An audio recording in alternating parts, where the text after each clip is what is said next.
ओम शांति। आज प्यारे अव्यक्त बाप दादा का महावाक्य 18/6/1971।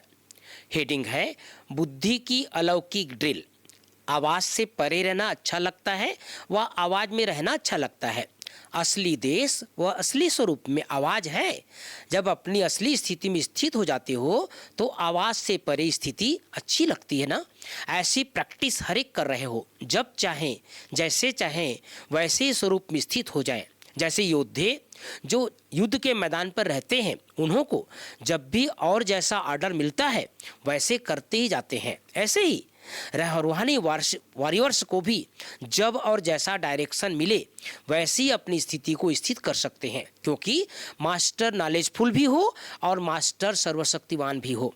तो दोनों ही होने के कारण एक सेकंड से भी कम समय में जैसी स्थिति में स्थित होना चाहें उस स्थिति में टिक जाए। ऐसी रूहानी वॉरियर्स हो। अभी अभी कहा जाए परम धाम निवासी बन जाओ, तो बाबा कह रहे हैं अभी अभी कहा जाए परम निवासी बन जाओ। तो ऐसी प्रैक्टिस है जो कहते ही इस देह और देह के देश को भूल अशरीरी परम धाम निवासी बन जाओ। अभी अभी परम धाम निवासी से अव्यक्त स्थिति में स्थित हो जाओ। अभी अभी सेवा के प्रति आवाज में आए। ऐसा करते हुए भी अपने स्वरूप की स्मृति रहे। ऐसे अभ्यासी बने हो। ऐसा अभ्यास हुआ है। वह जब परम निवासी बनना चाहो तो परम धाम निवासी के बजाय बार बार आवाज में आ जाए। ऐसा अभ्यास तो नहीं करते हो ना। अपनी बुद्धि को जहाँ चाहो वहाँ एक सेकंड से भी कम समय में लगा सकते हो। ऐसा अभ्यास हुआ है। मास्टर ऑलमाइटी अथॉरिटी अपने को समझते हो।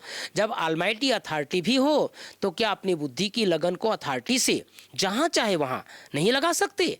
अथॉरिटी के आगे यह अभ्यास मुश्किल है, वह सहज है। जैसे स्थूल कर्म इंद्रियों को जब चाहो जहां चाहो वहां लगा सकते हो ना। बाबा याद दिला रहे हैं अभी हाथ को ऊपर व नीचे करना चाहो तो कर सकते हो ना। तो जैसे स्थूल कर्मेंद्र का मालिक बन जब चाहो कार्य में लगा सकते हो, वैसे ही संकल्प को व बुद्धि को जहां लगाने चाहो वहां लगा सकते हो।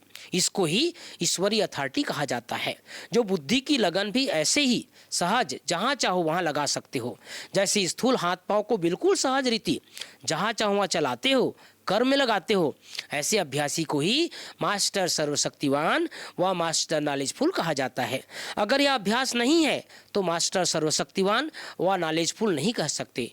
नॉलेजफुल का अर्थ ही है जिसको फुल नॉलेज हो कि इस समय क्या करना है, क्या नहीं करना है, इससे क्या लाभ है और न करने से क्या हानि है। यह नॉलेज रखने वाले ही नॉलेजफुल है। और साथ साथ मास्टर सर्वशक्तिवान होने के कारण सर्वशक्तियों के आधार से यह अभ्यास सहज और निरंतर बन ही जाता है। लास्ट पढ़ाई का पार्ट कौन सा है? फर्स्ट पार्ट कौन सा है? बाबा याद दिला रहे हैं फर्स्ट पार्ट और लास्ट पार्ट यही अभ्यास है। जैसे बच्चे का लौकिक जन्म होता है तो पहले पहले उनको एक शब्द याद दिलाया जाता है, वह सिखलाया जाता है। यहाँ भी अलौकिक जन्म लेते पहला शब्द क्या सीखा? बाप को याद करो। तो जन्म का पहला शब्द लौकिक भी अलौकिक का भी वही याद रखना। यह मुश्किल हो सकता है क्या? अपने आप को ड्रिल करने का अभ्यास नहीं डालते हो।